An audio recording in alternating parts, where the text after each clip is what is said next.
Hello students, स्वागत है आप लोगों का एक बार फिर से स्टडी टैग पर। आप लोगों के लिए एक और नई वीडियो आ गई है जिसका कोड है BSKG 178 इग्नू स्टूडेंट्स के लिए।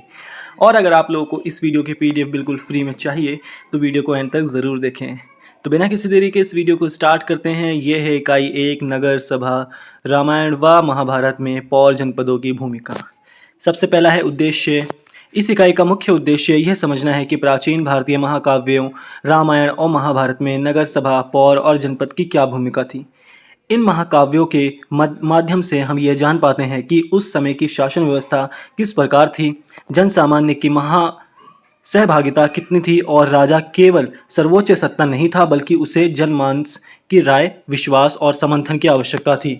इस इकाई के माध्यम से हम यह भी जानेंगे कि पौर और जनपद शब्दों का सामाजिक व राजनीतिक अर्थ क्या था, नगर सभा किस प्रकार कार्य करती थी, रामायण व महाभारत काल में ये संस्थाएं कितनी प्रभावशाली थीं, इन संस्थाओं से प्राचीन भारत के लोकतांत्रिक स्वरूप की झलक किस प्रकार मिलती है। नेक्स्ट है प्रस्तावना। भारतीय इतिहास में रामायण और महाभारत दो ऐसे ग्रंथ हैं जो न केवल धार्मिक दृष्टि से महत्वपूर्ण हैं बल्कि सामाजिक, सांस्कृतिक और राजनीतिक दृष्टि से भी अमूल्य स्रोत हैं। इन ग्रंथों में उस समय की शासन व्यवस्था, संस्थागत संरचना, जन भागीदारी और नीति केंद्रित जीवन दृष्टि का वर्णन मिलता है।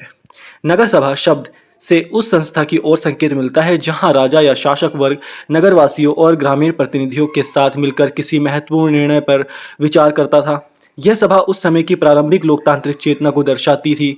इसमें पौर यानी नगरवासी और जनपद यानी ग्रामीण क्षेत्र के निवासी शामिल थे। इस प्रकार यह इकाई प्राचीन भारत में जनता और शासन के बीच संबंधों की गहरी समझ प्रदान करती है।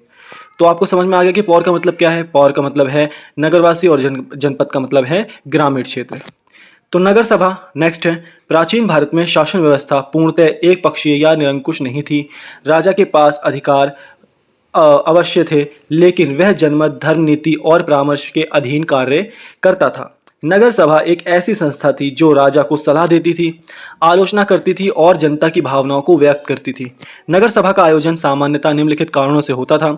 नए राजा के राज्याभिषेक के समय होता था, किसी युद्ध की योजना बनाते समय होता था, राजधर्म से जुड़ी किसी महत्वपूर्ण स्थिति पर विचार हेतु तब होता था, राज्य की शांति व समृद्धि बनाए रखने के उपायों पर चर्चा जब हो तब होता था। नगर सभा में विभिन्न वर्गों के लोग आमंत्रित किए जाते थे, जैसे ब्राह्मण, क्षत्रिय, व्यापारी, कारीगर, पुरोहित, गढ़ प्रमुख और बुद्धिजीवी नागरिक। पौर। अब पौर शब्द का प्रयोग नगर में निवास करने वाले नागरिकों के लिए होता है।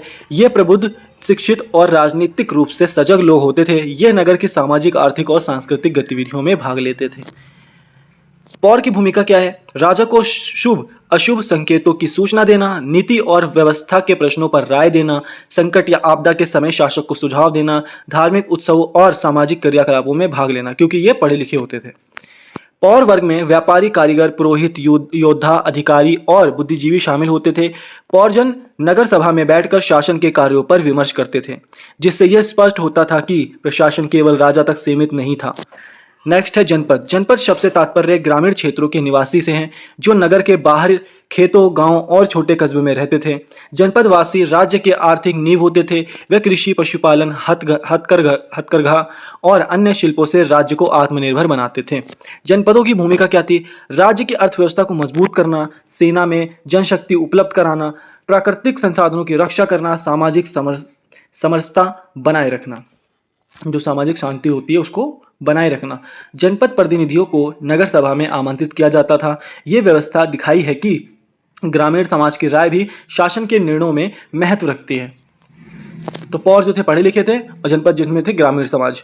नेक्स्ट है रामायण कालीन पर नगर सभा। रामायण काल त्रेता युग में नगर सभा का स्वरूप अधिक भावनात्मक और नैतिक मूल्यों पर आधारित था। अयोध्या के राजा दशरथ से लेकर राम तक शासन में पौर और जनपदों की भूमिका उल्लेखनीय रही। नेक्स्ट है पौर। रामायण के अनुसार जब राम को वनवास मिला तब अयोध्या के नगरवासी यानी पौरजन अत्यंत दुखी हो गए। वे इतने अधिक राम के पक्ष में थे कि राम के साथ वन जाने को तैयार हो गए। इस घटना से स्पष्ट होता है कि पौरजन न केवल प्रशासन से जुड़े हैं बल्कि वे नैतिकता और आदर्शों के पक्षधर भी थे। राम के राज्याभिषेक की प्रक्रिया में पौरों की सहमति ली गई थी। नगर में उत्सव जैसा माहौल था और लोग स्वयं को उस प्रक्रिया का हिस्सा मानते थे। यह इंगित करता है या इशारा करता है कि पौरों को सत्ता परिवर्तन की प्रक्रिया में शामिल किया जाता था। नेक्स्ट है जनपद। जब राम वन को गए तब अयोध्या के चारों ओर के गांव और जनपदों में भी शोक की लहर फैल गई। ग्रामीण जनता राम के लिए भोजन, आश्रय और सहायता प्रदान करने को उत्सुक थी। यह दिखाता है कि राजा और जनपदों के बीच घनिष्ठ संबंध थे।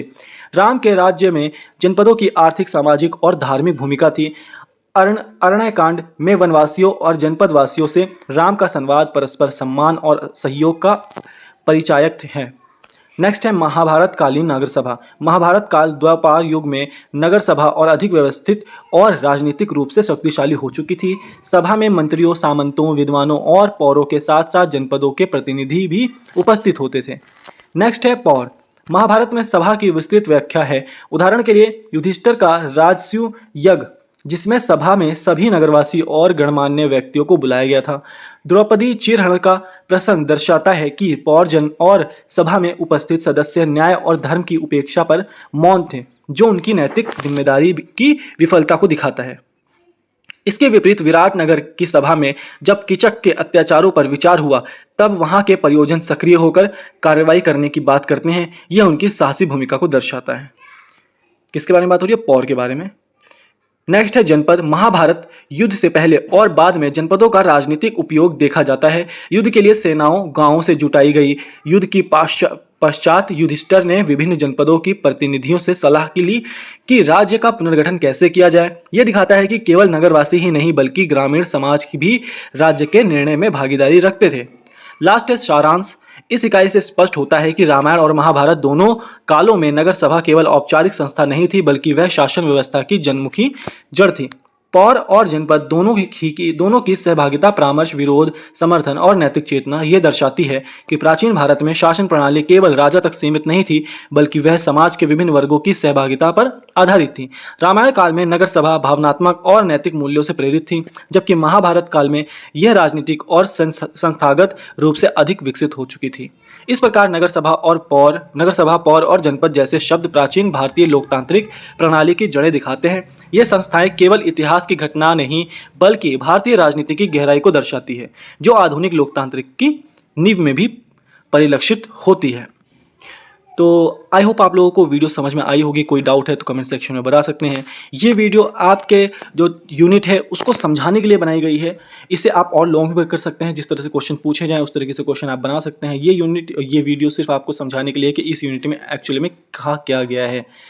और अगर आप लोगों को वीडियो पसंद आई है तो वीडियो को लाइक करें, चैनल को सब्सक्राइब करें, शेयर करें अपने उन दोस्तों को जिन्हें इनकी ज़रूरत है। और अगर इस वीडियो की पीडीएफ आपको चाहिए तो डिस्क्रिप्शन में टेलीग्राम चैनल का लिंक है, आप उस पर क्लिक करके वीडियो की पीडीएफ को डाउनलोड कर सकते हैं।